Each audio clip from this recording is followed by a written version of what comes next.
Right, we're live again. Hopefully that's sun. Right, as long as I'm here, I'm okay. Right, hopefully you can hear me. Pretty sure this microphone is working now.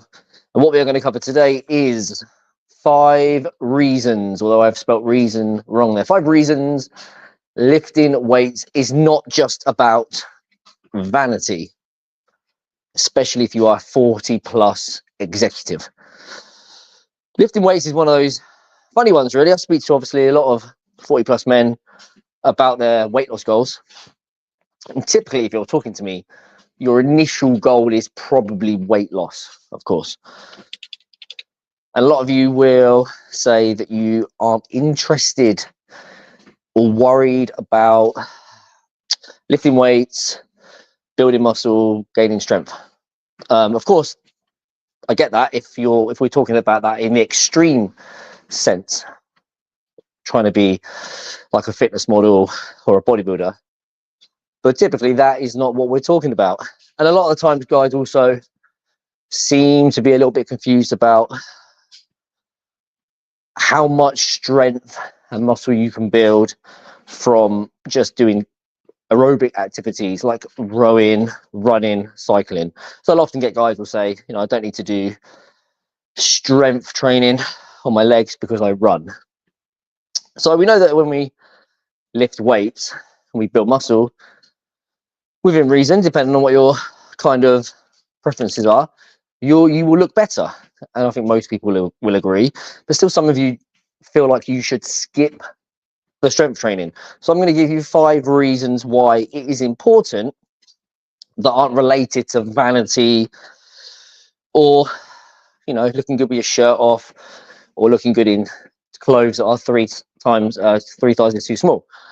So 5 reasons why you should consider including some strength training in your program. Now, if you're not going to worry about building a ton of muscle, if it's kind of more modest, like a lot of my clients are, it doesn't need to make up a huge part of your program, and it certainly doesn't have to take up a huge amount of the limited time that you have. I get that some of you guys don't have a lot of time to train, exercise, and therefore maybe it feels like a waste of time. So therefore, we'll probably talk a little bit about how you can maximize what you're doing. But everything I'm talking about from here on in doesn't really require you to probably do more than 3 sessions per week of anywhere from maybe 20 to 60 minutes max. If you are somebody that wants to avoid some of the things I'm going to talk about, then you could probably get those results in a couple of sessions. So if you are someone that does lean towards wanting to do more aerobic training, maybe you play sports, you want to carry on doing running or cycling, something like that, and you don't really want the idea of wasting a lot of time, or you don't have the time to do a lot of strength training, then a couple of sessions a week of even just 20 to 30 minutes, even just done at home, would benefit you, and they will benefit the activities you are doing, because you will be stronger. So reason number 1, posted about this I think yesterday, and so one of the reasons why I'm doing this live is someone joined the coaching program today, and just said, in the past I had always just assumed that weight loss is just about diet, 80% diet and all that. So I haven't done the strength training until I saw some of your content. I really was kind of ignorant to the reasons and benefits of doing it. So it made me think maybe there are more of you that are avoiding it because you don't know maybe any better. Point number 1, better blood glucose control if you are a diabetic, or if you are pre-diabetic, or if you want to avoid that the best you can. Of course, a lot of that will come down to your diet, but if we're talking about training, we're obviously talking about changing food as well. Why? Well, if you saw the post I posted a couple of days ago, there was a study where they compared, they took people that were type 2 diabetic. They were the small percentage of people that had a low BMI, so they had a normal BMI, but they were also type 2 diabetic, which typically means, for lack of a better term, they're probably quite skinny fat. They have low levels of muscle and they have poor diets, but their body composition still keeps them low on the BMI index. So the opposite of me, being high on it. They took that group.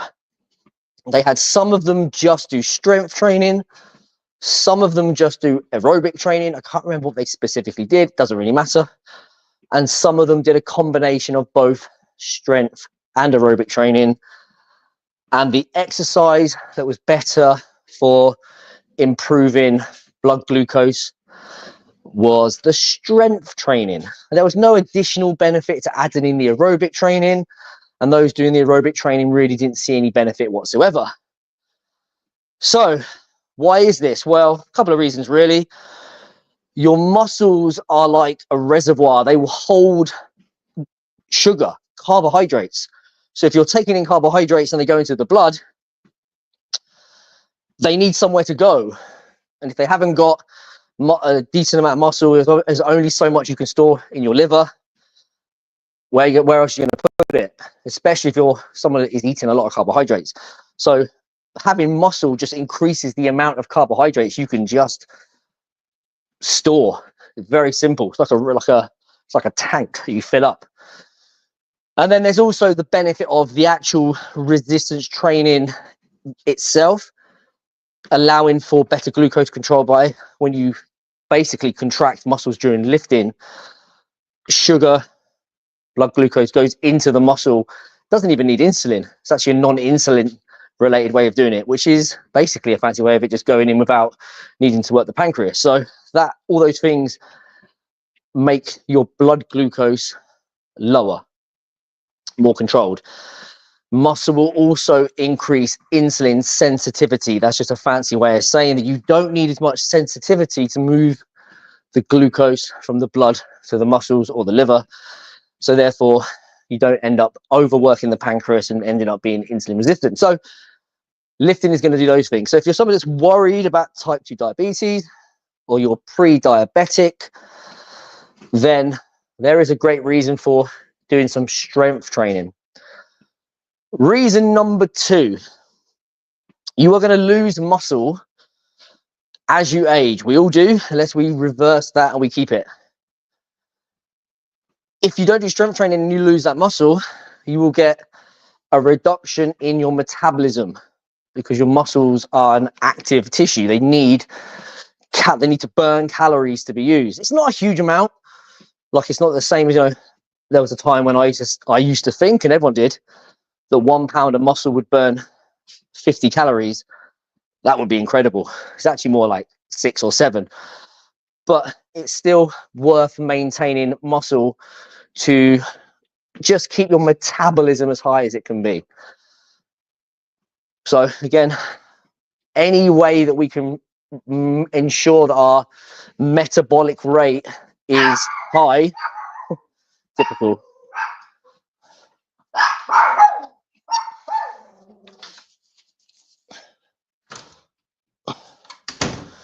Right, there's always a dog barking in this house. But any way we can keep the metabolic rate high is going to benefit you, because you can eat more calories and maintain your weight. I'd much rather be able to eat 3,000 calories and not get fatter than 2,000. So metabolism. Number 3, one I think a lot of people just don't really think about, is maintaining your strength. If you're going to lose muscle and strength as you age, what is going to happen when you get to your 60s, 70s, 80s? Like, do you want to be that old guy who struggles to do anything on his own?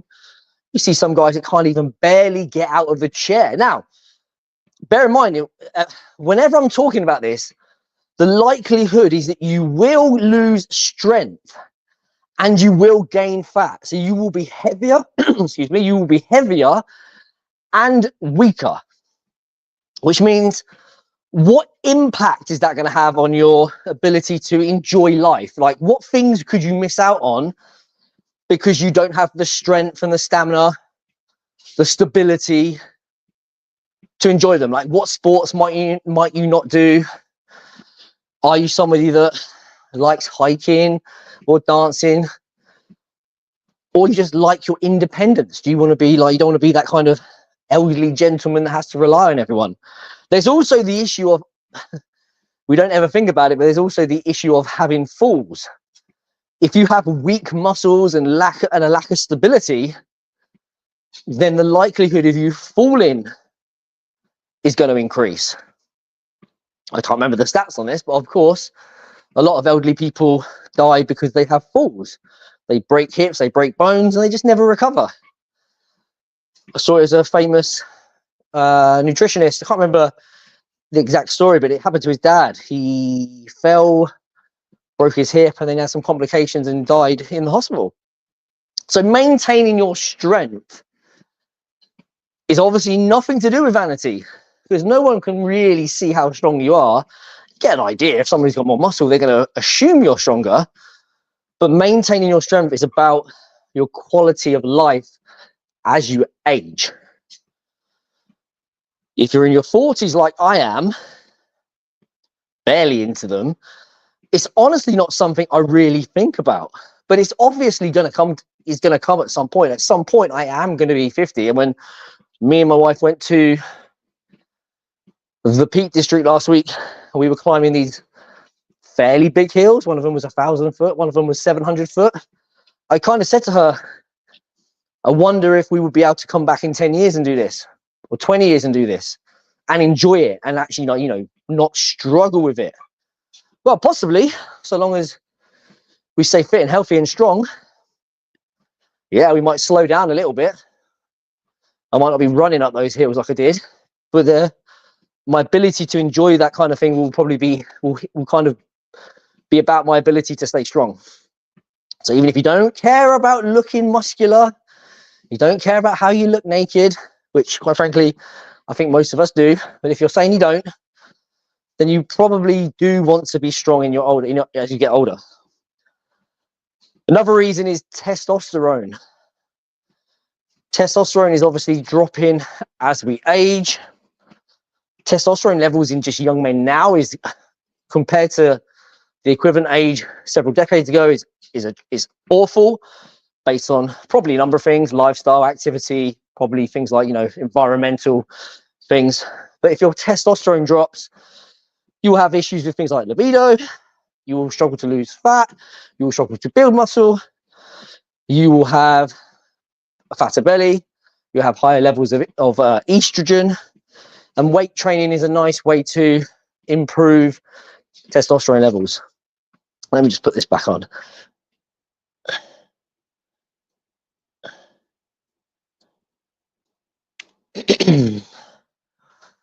And the last one, so what we've done so far, I couldn't remember them all. So blood sugar, strength, metabolism, testosterone, and one that is relevant to everyone who wants to lose body fat.